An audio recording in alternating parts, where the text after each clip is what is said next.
Hey everybody, Marilyn Atkinson here, and I'd like to take a little of your time and talk with you today about some experiences I've had around the area of developing courage. People ask me, how do you dare? How do you dare all the time to step into this situation or that situation or lead this program with these many people? And it often takes me into real explorations of the way to develop a risk-taking habit, which is a habit that I developed quite young. Now, I'm not talking about risk-taking of the type where you do dangerous things that are foolish, or don't pay attention to what's really needed. I'm talking about a different kind of risk-taking that's really close to courage. Courage is when we see something that needs to be done, must take more than we've got, and we still go ahead and do it. For example, many people love hero's journey stories. I love them myself. They're all stories of courage. They're always about somebody who starts out on a quest that they have no idea how dangerous or difficult it's going to be, and they still stay with it. Risk-taking is a very special kind of courage because we step in often before we know we can do something.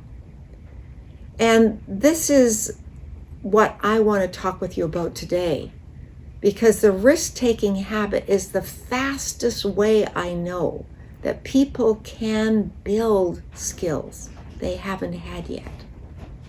Risk-taking allows true development because we not only connect neurons and synapses, we link together visions and values so that we know them for the rest of our life.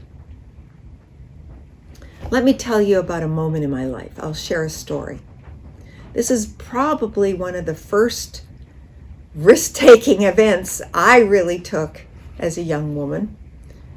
I was at this point just a young psychologist, quite scholarly, but not at all skilled. I had 2 small children. I took them to a Canada Day event in which a big field was filled with 4,000 people. 2,000 of them were children up front, and they were awaiting a singer who was going to sing children's songs. The kids had just settled down. He was supposed to be on the agenda that next 5 minutes. And he wasn't there. Now, I was listening to the people behind the stage. They were panicking. Everybody's arrived. They're going to have to go up and announce that the events are canceled. And they don't want to. They're waiting and he hasn't shown up. And suddenly an idea comes to mind. My friend, who I've just discovered on the grass, has a guitar. He can follow anything. I know a great children's song from when I was little. Well, the only children's song I know. One that I used to sing to myself when I was a real little one. And I'd sing myself to sleep with it. I realized it might be the song for those kids out on the lawn. So I grabbed my friend. He took 1 minute to tune up and get the tune. And up we went onto the stage. Now, I really started without thinking. And suddenly, from the back of the stage, I looked out at all those people. See, look out with me, everybody. Just take a moment as if you're looking out of my eyes. I've never spoken in public, let alone sang in public.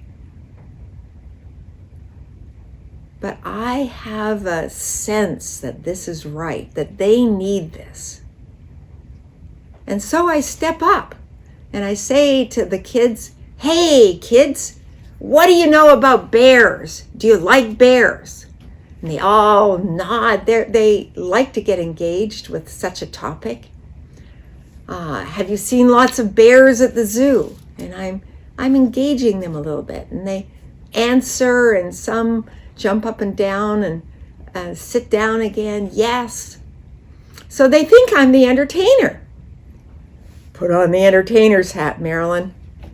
I began to tell them about bears I had imagined when I was little, and how when I'd walk through a forested place, I'd imagine seeing the bears.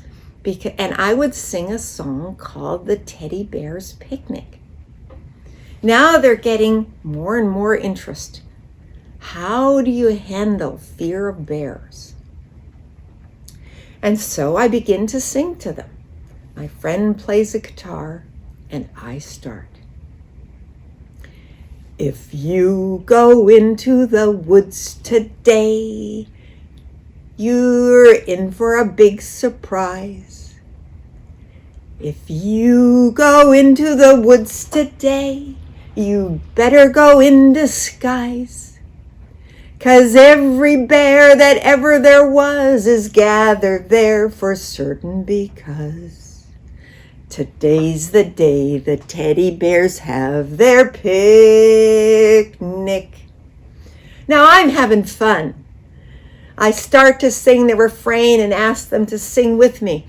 Picnic time for teddy bears. The little teddy bears are having a wonderful time today. See them frolic unawares. They're having lots of fun on their holiday. La da da da da da. So I'm going. And the kids are enjoying it. And when I finish, they are happy. The real performer arrives, and the crisis moment is over. But something much more important happens. I've promised courage and delivered it. I've taken risk-taking action. Now it's in my memory. Now I know I can do it. See, is that important to you? We live in difficult times, everyone. And the fastest way to be a leader is just to jump in and show that leadership. This is a time for taking action. This is a time for learning the skills you need to have along the way as you take action. We as coaches share a big vision for a world that works. Vision without action is merely a dream. Action without vision just passes a time. Action and vision together can change the world. So start your risk-taking action. Enjoy it. Give yourself lots of rewards. Say yes to yourself. And let us bring courage to life in our behavior every day. Thank you.